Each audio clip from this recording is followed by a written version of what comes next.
Welcome, everybody, to the 47-minute webinar.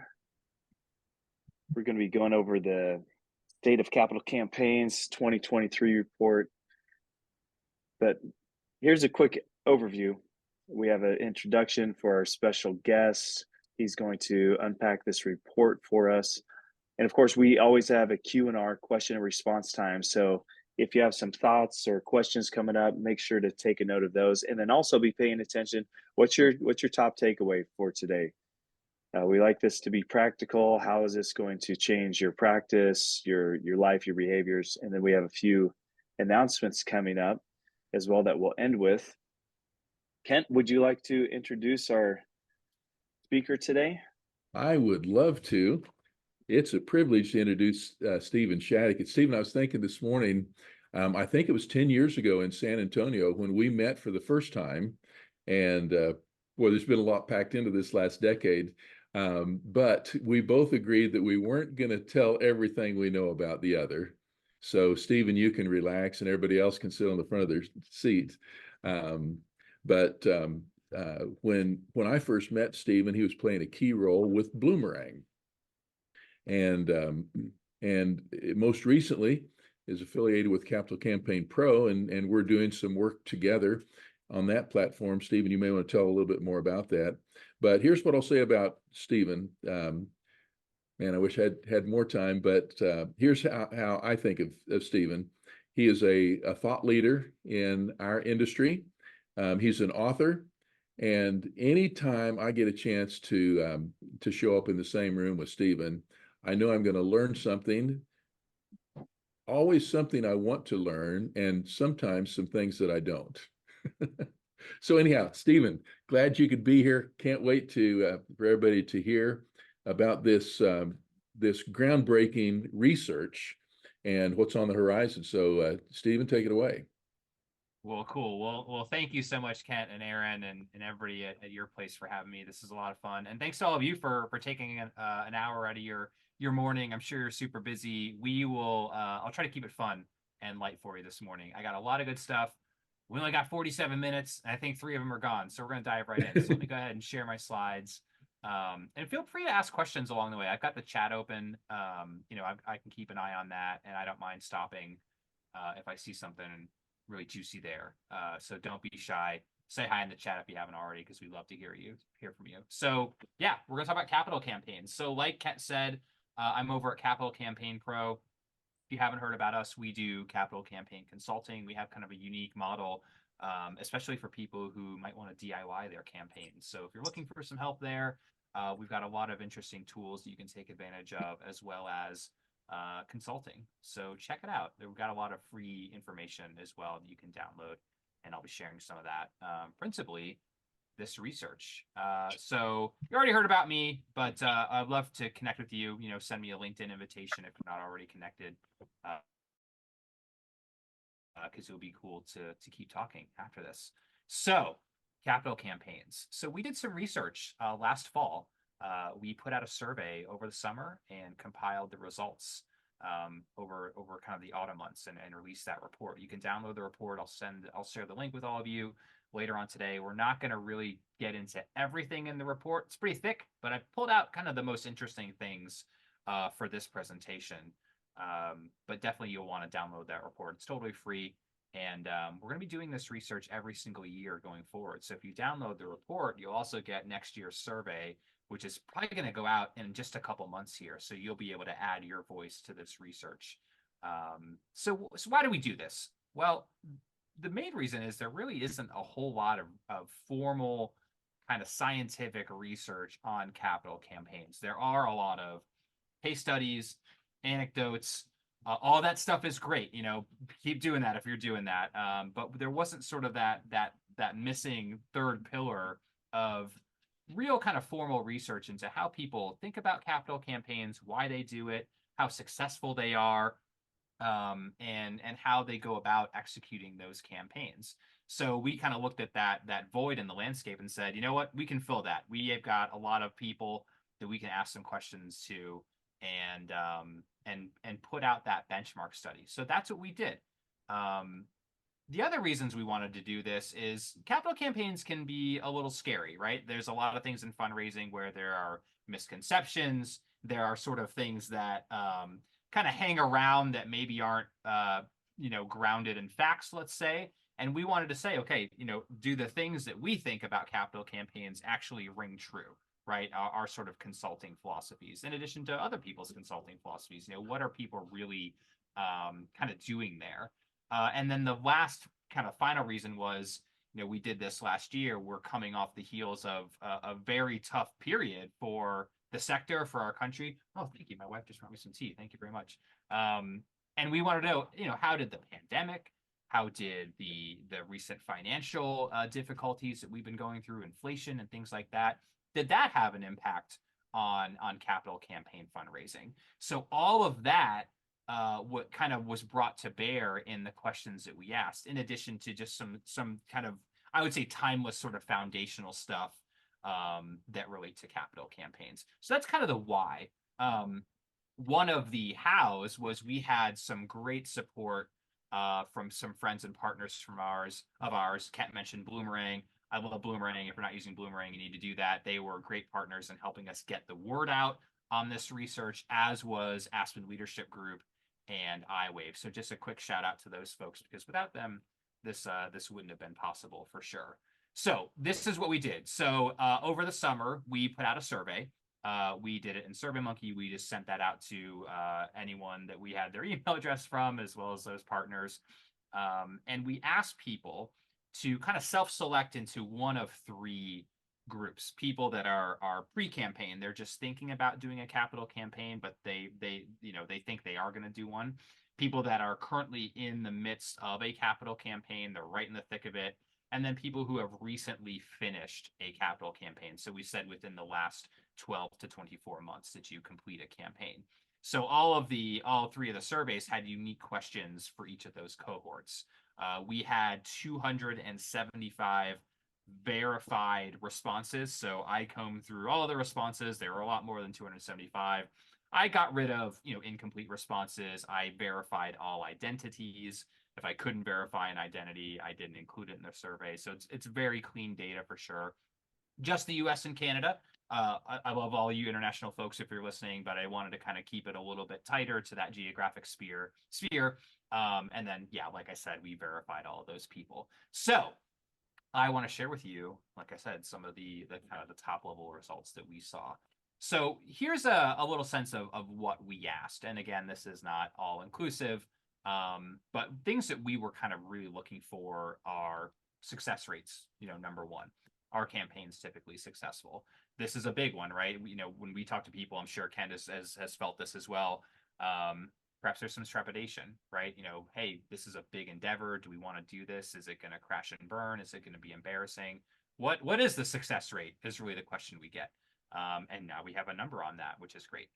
A big one. This is the second bullet point, but it was really kind of the main thing that the folks at Capital Campaign Pro were most curious about is what happens to the annual fund during and after a campaign. This is another big one where there tends to be this fear of, is it going to cannibalize the annual fund, right? If we're just raising a bunch of money, but if it comes at the expense of the annual fund, is that worth it? And so that's something we wanted to really put to rest, because we think it's not necessarily something that cannibalizes it, and a lot of people, also think that. But again, we kind of wanted to prove it or disprove it. Either way, we'd be happy. The feasibility study. Does it matter? Does it actually help the campaign? Does it increase success rates? Does it increase the amount of money raised?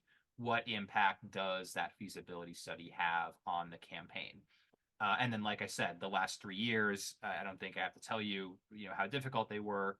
What impact did that have?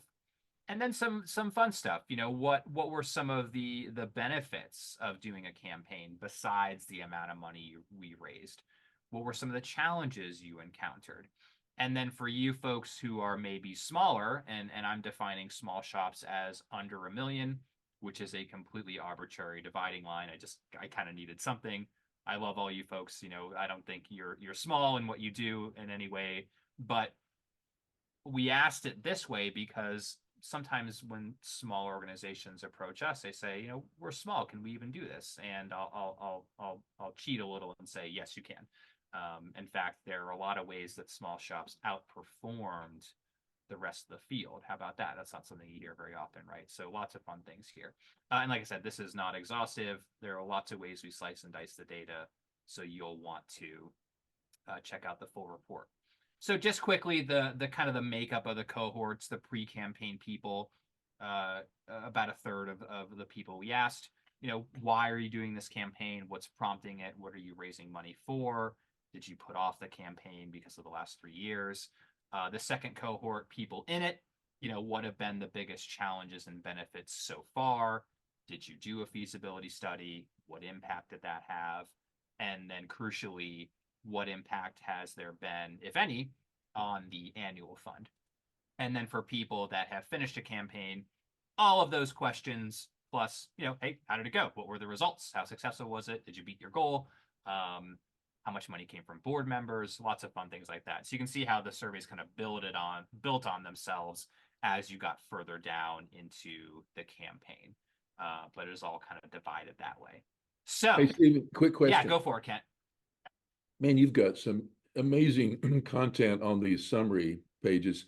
Is are these slides something that can be shared? Oh yeah, we'll send the slides, or we'll make that happen somehow. I'll get them to you and Aaron, and we can get them out there. Yeah, definitely. Okay, then I won't take as many notes. Thank you. Yes, keep those pencils down. Okay, so if you have to leave after this slide, this is the biggest slide that you need. But I'm going to go in depth into these things. So overall, capital campaigns tend to be successful. There was a high success rate, and I'll give you that exact number here in just a few minutes. No evidence that annual funds are cannibalized. In fact, most annual funds either stayed the same or increased both during and after the campaign concluded. And I'll kind of dive into the details there. The third one is really fun. You don't need a bunch of rich board members. I'll put it that way. So a lot of times organizations will approach us and say, hey, we've got a board that is very grassroots, that is, that looks like the people we serve, that is very, a part of our community, right? We're not just going out and getting a bunch of rich people on the board. Can we do a capital campaign? Because we think that capital campaigns are just funded by board members. Not the case. And I'll dive into that as well. So if that's what your board looks like, you're great. You can still do this. In fact, you may actually be better off that way than a bunch of sort of rich strangers with no connection to your mission, right? Small shops, they can do it just as well. And like I said, there's a couple areas where they outperform the rest of the field, which was really cool to see. For the most part, a vast majority of people did not let the events of the last 3 years hit the brakes on their campaign. They plowed right on through, and I think that they were wise to do that. All right, and so we'll dive into that. Doing a feasibility study does tend to make a difference, particularly around sort of building relationships with the people that you talk to during the study. So a big thumbs up there to make that investment, and I'll show you the details. And then not surprisingly, the primary driver of capital campaigns tended to be strategic planning. So folks go into sort of a strategic planning session or retreat with maybe the board and leadership. A lot of times an output of that is we should do a capital campaign. Now, there were some exceptions there, and we'll get into them. But those were sort of the high level findings. And like I said, those top 3 were kind of juicy ones because a lot of sort of, misconceptions and opinions around that. And now we sort of have fact, which is good. And like I said, we're going to keep building on this every year. I don't suspect a lot of these things will change, but will, be reinforced as the data set grows. So let's dive into the details here. So campaign success rates, 94% there. So only 6% of people said that they were sort of disappointed by their results. And what was really cool to see was that the average percentage of goal raised was over 100%. So we actually sort of outperformed the original goal there. And the lowest reporting individual organization said 75%. So not too bad, right? That's like a C plus perhaps. been a while since I was in high school, but I think that's the letter grade there, so not too bad. And only 5 of those 32 campaigns were under 100%. So that lower one kind of dragged the rest down. The average amount, yeah, go ahead, Kent. So Stephen, I got to ask, you're taking my breath away here. Am I reading this right that you said the highest performer raised 170% of Yeah, the I think you should have them on a webinar. Yeah. Maybe even not, like, they need to give this presentation because they did an awesome job. Maybe their goal was too low, perhaps. Maybe they were just a little conservative on the goal, but yeah, good job by them, almost raising twice what they thought. That's not terribly uncommon, right? Ken, I mean, we talk to people, they have a goal in mind, they do a feasibility study, the goal increases, and then they perform on that goal. So that's pretty common, right? About $9 million raised. And even the small shops, those people under $1 million in annual revenue, they were still at $3.5 million. My colleague Andrea at Capital Campaign Pro likes to say, the only difference is the zeros. It's not that you can't do it. It's just the amount of zeros at the end of that number. So be encouraged. This is something that if you really follow through, dedicate yourself to it, tends to be successful, especially if you have help. If you have someone like Kent and Aaron helping you, you're going to be in really good shape. Okay, let's talk annual fund, because this is the big myth that we're sort of putting to rest here. So we asked both of the cohorts that are in a campaign and the people who have recently finished. We asked them what happened to the annual fund during the campaign. So this is 2 cohorts responding in campaign and post campaign. So even though it's the post campaign cohort, we're asking them what happened during the campaign. Only 21% of people said that the annual fund decreased. So 79%, if my arithmetic is correct, said it either stayed the same or increased. And the increase number was pretty big. Over a third said 39%. So it is by no means a foregone conclusion that your annual fund is going to, kind of suffer just because you're doing a capital campaign. Now, there's a lot of reasons why that may happen. If perhaps you don't staff up appropriately, if you take your eye off the ball of the annual fund, certainly that can be a cause of that. But it's not something, and I think this was the perception, that it's automatically going to happen just because you're doing a capital campaign. And then we asked people in the post-campaign cohort only what has happened in the ensuing years. Now, not a lot of these people, not a lot of enough time has gone by. And again, this is one of the reasons why we're going to keep updating. But 28% said that it increased, 6% said that it stayed the same, and only 9% said that it actually decreased in the ensuing post-campaign years. And then a little over half, sort of the delta of those numbers, they're not sure because not enough time has passed. But we're going to go back to those people and see what happened there. But looking at sort of the breakdown of those 3 numbers, it's looking like it'll be pretty similar to how this sort of broke out there. So again, if maybe you're bored or your boss is saying, yeah, capital campaign would be nice, but I'm not going to blast the annual fund to make it happen, doesn't necessarily have to be the case. And in a lot of cases, people actually do better because of all the great things that happen during a capital campaign that also help the annual fund. Okay, let's talk feasibility study. So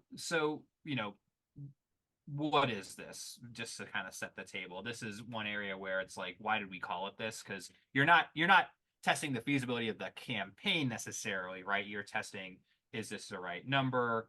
Do we have the right plan? You're talking to those key stakeholders, those major donors. And what we found in doing this is that, not surprisingly, one of the biggest benefits is those relationships with the people you talk to get better because you're involving them in the process, right? You're gathering feedback and, you're taking that feedback and going back and sort of revising your plans.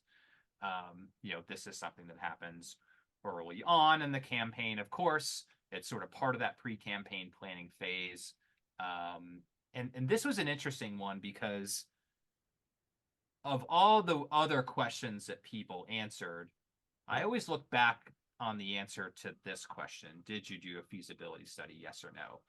And what impact did it have on some of the other questions that we asked them? And there were some interesting patterns for sure. So one of the questions we asked people was, what were some of the big benefits of doing a campaign other than the money raised? 66% of people said that major donor relationships were strengthened among those who did not do a feasibility study. But among those who did do a feasibility study, a big jump. That number goes from 66 to 94%.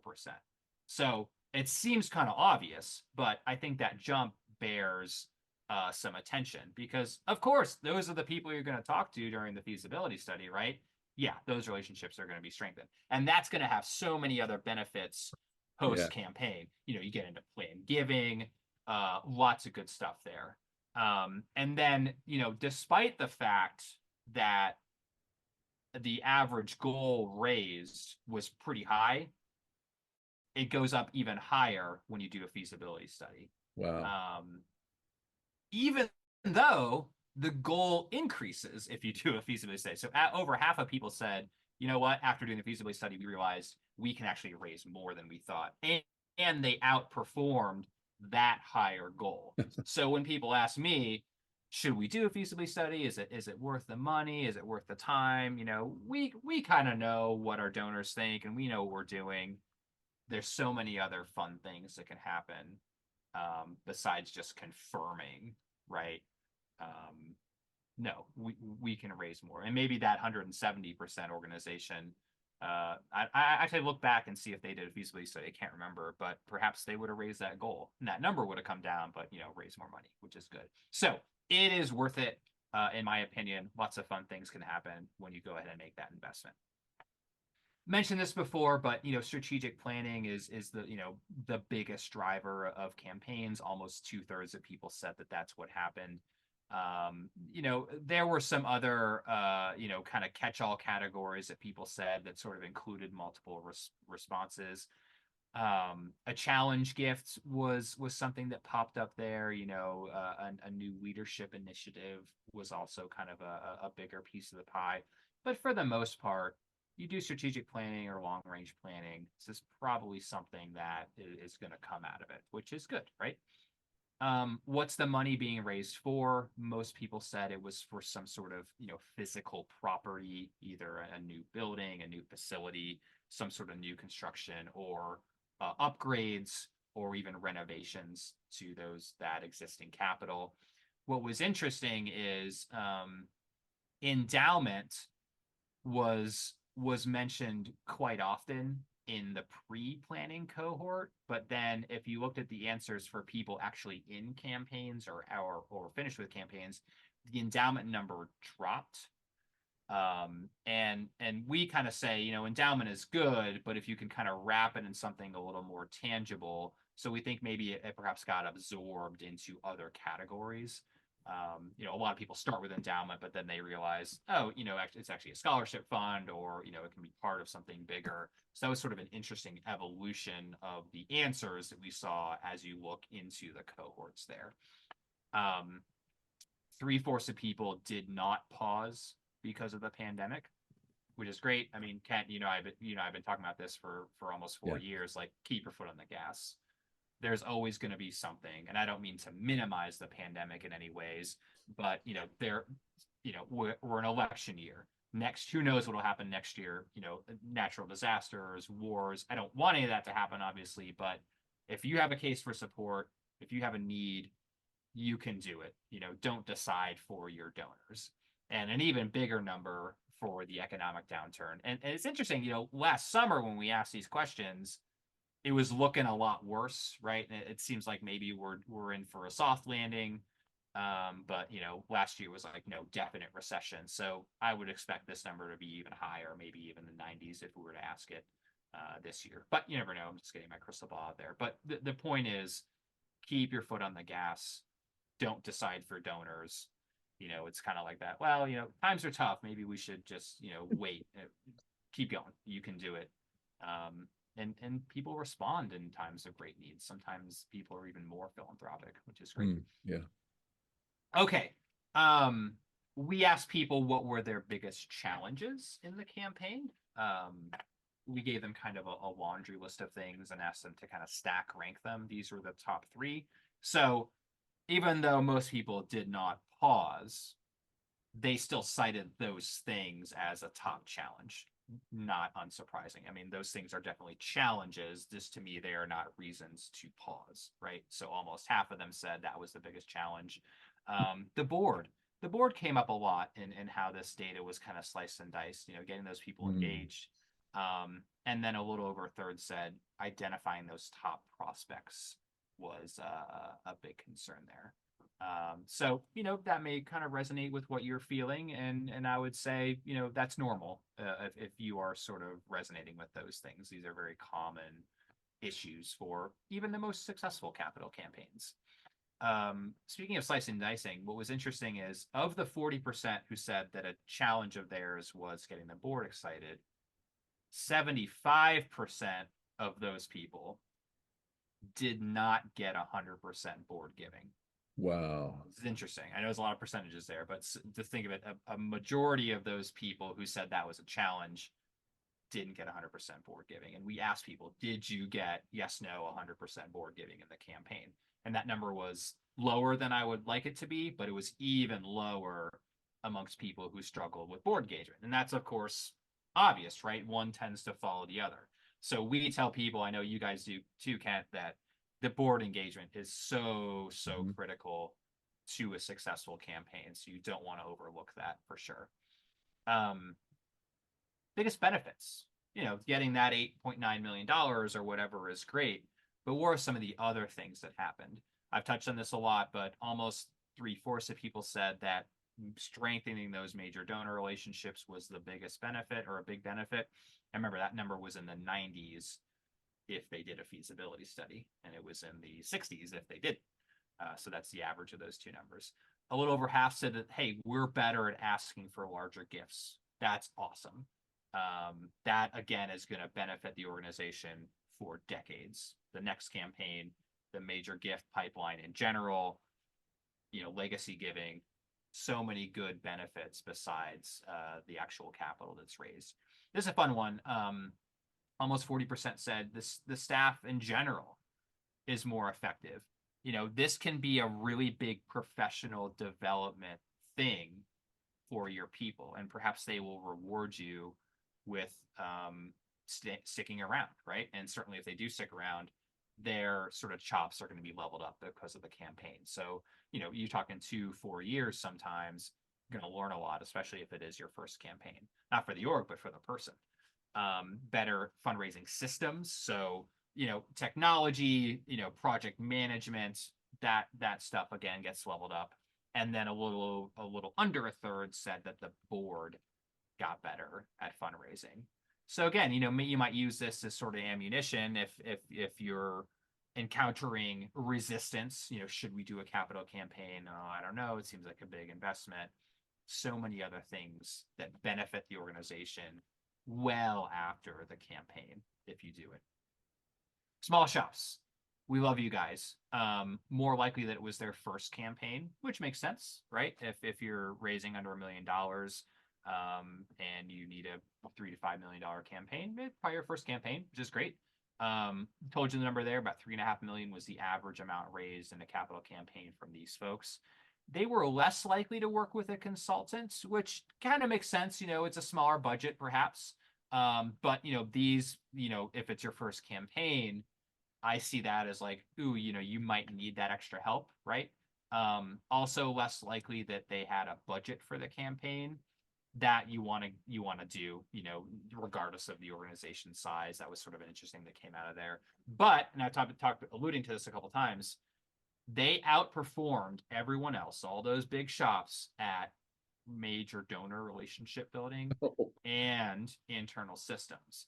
And that makes sense to me. I would not have guessed that, but seeing that, it makes sense. If it's a first campaign, a smaller organization, maybe more tight-knit with that community of major donors, so stronger relationships come out of that. And then again, if it's the first campaign, there probably wasn't sort of internal systems or mechanisms. They had to be created for this. So that was a big thing to come out of that. So small shops, you're great. You can do it, and there are, things that you actually do better at than the rest of the field, which is cool. Here's 100% board giving, a little less than 2/3. This number should be 100. For sure. I don't know what else to say. And again, if you struggle with engagement in general, and that probably starts with campaign buy-in, it's gonna be hard to get to 100%. Just imagine what those campaign success rates and those goals percentage would be if this number was 100. We'd be doing so much better. This is almost kind of free money, right? But what was good is not a giant chunk of the pie has to come from board members to get to those big success numbers that I shared at the beginning. Only about 14% of the overall goal came from board members. Now, if this number is 100%, maybe that 14 goes to, I don't know, 20%, 18%, but it's not this giant thing. It's not like half of the money is going to come from board members. You don't need a bunch of super wealthy people. You need engaged people.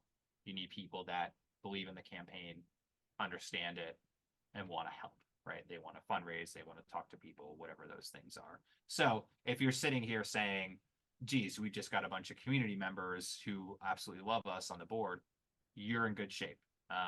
That should not stop you. The money is out there. It doesn't have to come from the board, at least the majority of it. Since this is such a big one, I wanted to flag, and we'll send you the slides. You don't have to run for your phones for this, but we've got an ebook specifically on this topic because it is so foundational to campaign success that you might want to grab that before you get too deep into planning. So wrapping up, keep the foot on the gas. Don't be afraid. Campaigns are successful if you truly follow through, especially if you get some help. Doesn't have to hurt the annual fund. It can. It doesn't have to. And, don't decide for donors. If you have a need, if you've got a clear case for support, let's go, because you can do it. The feasibility study really does seem to be worth it. And, I'm coming from a place that provides that service. And I know it may seem a little, unfair for me to say that, but here's the data. Oh, and I forgot to say, of the 275 respondents in this survey, it was less than 10 organizations that are our clients. So this isn't like some, oh, well, yeah, these are Capital Campaign Pro people. So, it aligns with all their philosophies. That's not what this is. And I don't want it to be that. This is really meant to be a nice blanket of the whole sector. It seems to be worth it to do that feasibility study. And then small shops, like I said, you can do it. It's just maybe one extra zero at the end of that number, perhaps, but or one extra comma, maybe is a better way of saying it. So yeah, everyone can do this. This is something that is achievable for any organization that has a base of support of donors already. That's one of the really only the big barriers. An engaged board and a clear need and a case for support, you can do it. So a little bit about us, if you're sort of interested in how we can help, check us out. We'll talk to you. We'll do a little consultation and see if we can help. Kent very kindly reminded me that I'm holding an event in 2 days, Thursday afternoon, the 15th. If you're free, and it's kind of a long day from 1 to 4 p.m., but I've got some interesting vendors coming on to share. They're really sort of unique, new kind of forward-thinking tech tools out there that can help with capital campaigns.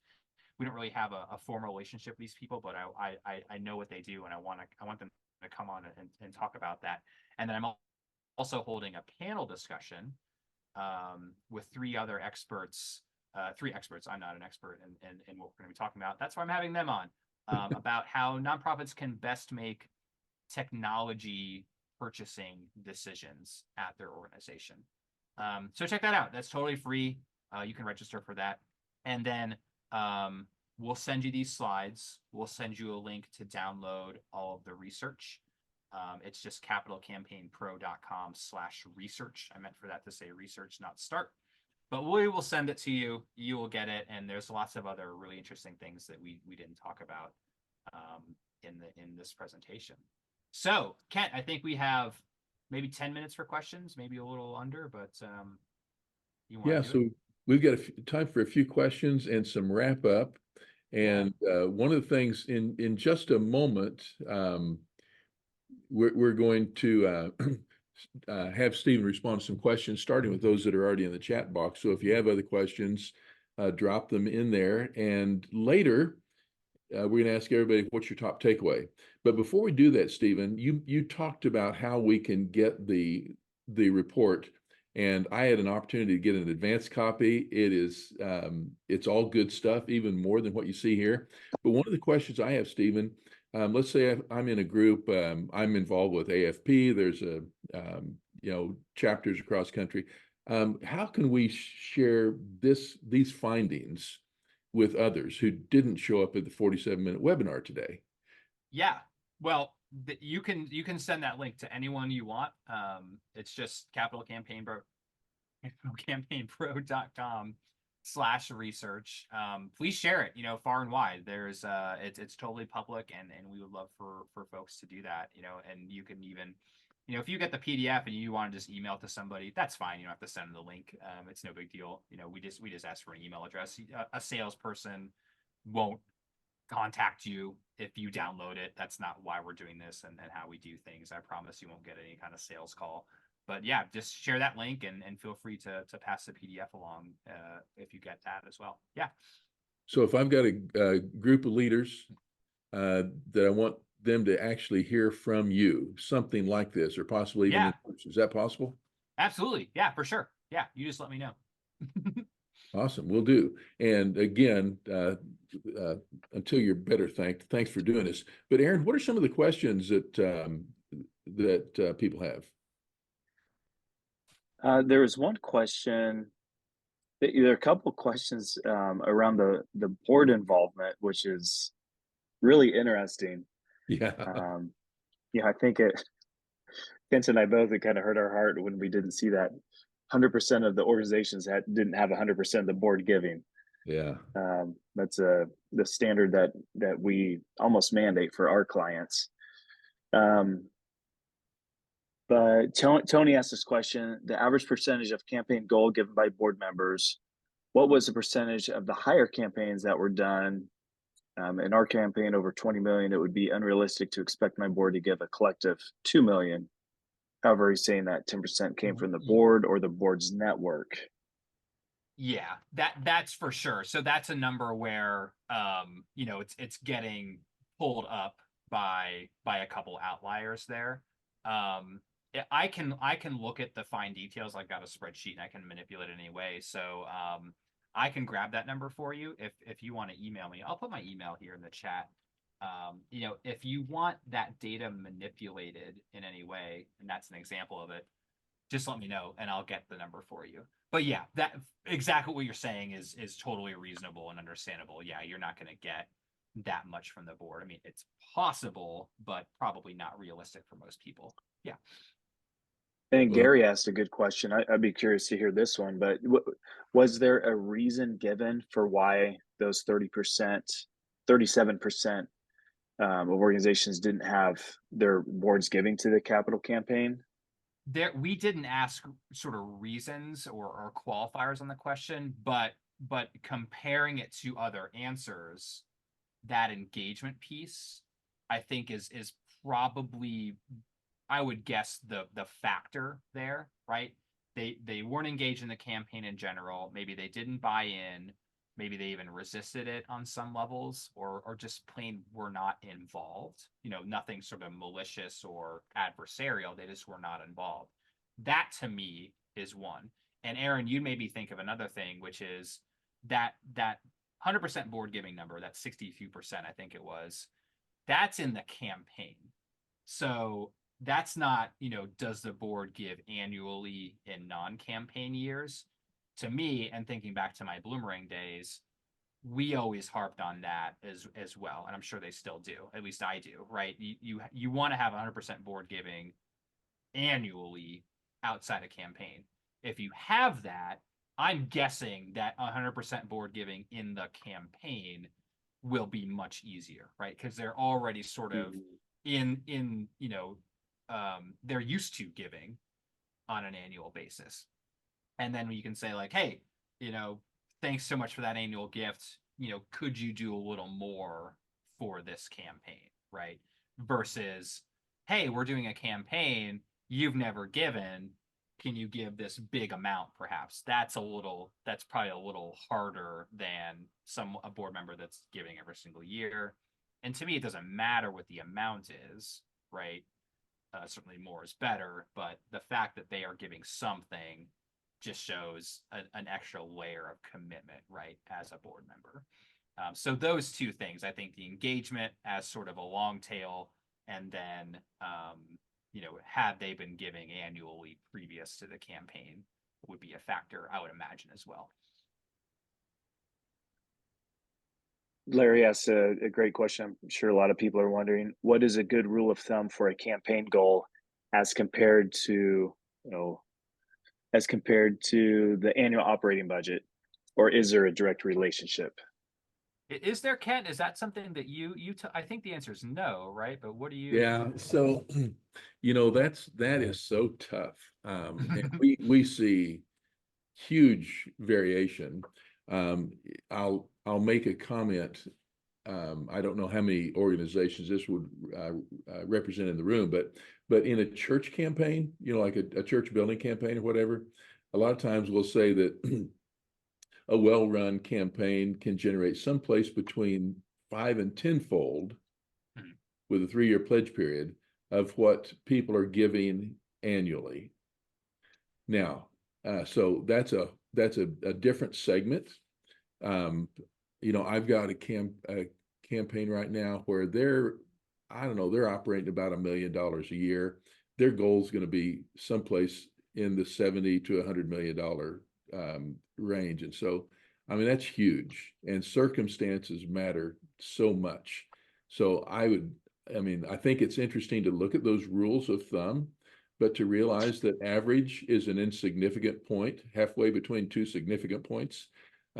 So anyhow, Larry, I wish I could give you a better answer, but maybe on an individual basis, we could take a closer look at your particular circumstance. And I was just thumbing through the report. Steven, do you guys have data on percentage of campaign dollars, where they came from as far as individuals, foundations, or like business, corporation? Yes, we have that. Yeah, I can grab that if folks want to email me. That's one that just didn't make the final cut for the webinar, but we have that for sure. Majority individuals, right? But there was a percentage for corporate and foundations, absolutely. Yeah. And grants can come into play. We see that as well. Yeah. But mostly individuals. And Steven, there is so much data underlying the report that you gave. I wish it was possible for everybody to absorb everything that you've absorbed. But I know we can't do all of that in just 47 minutes time. And I notice we've got just a couple of minutes left on that timeline. Before we wrap up, would love for everybody just to take a real quick minute and give a response in the chat box. What is your top takeaway from today? And I know that my fingers aren't as fast as anybody else's. I'm just going to share what I would be putting in there. Here's what I'm most surprised by. And that is that it's even remotely possible to reach a goal in over board non-involvement. The fact that there are that many who said they achieved a goal, and there's some board members that are voting against it. That's kind of shocking. And that's the one factor, when you look at all the things that contribute to campaign success, that's the one factor that is within reach of changing it. We can't change the economy. We can't change global health, et cetera, but we can decide who gets to come on the board or stay on the board. So that's a big takeaway for me. Let's see, Aaron, can you unpack some of the takeaways real quick before we wrap up? Don't decide for your donors. That's been mentioned several times. And you can take that to the bank. The board giving piece. Feasibility studies. Let's see. More feasibility study. Oh, encouragement from the small shop can be successful. Increase another feasibility study one. Yeah, they're coming in. These are all good. I'm going to make a highlight video of this Oh. webinar, and it's just going to be 47 minutes long because it's just everything in the whole thing. It's like that's They're the all best part, highlights. all of it. Yeah. Yeah. Well, so we want to be faithful. We got 10 seconds. Aaron, what we got coming up? We do have an Asking Academy.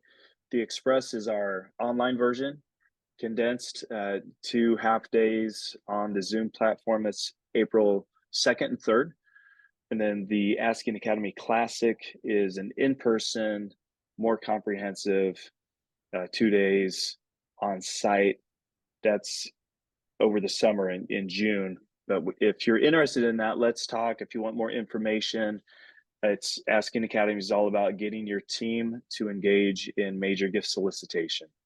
It's maybe the best program in the world on that.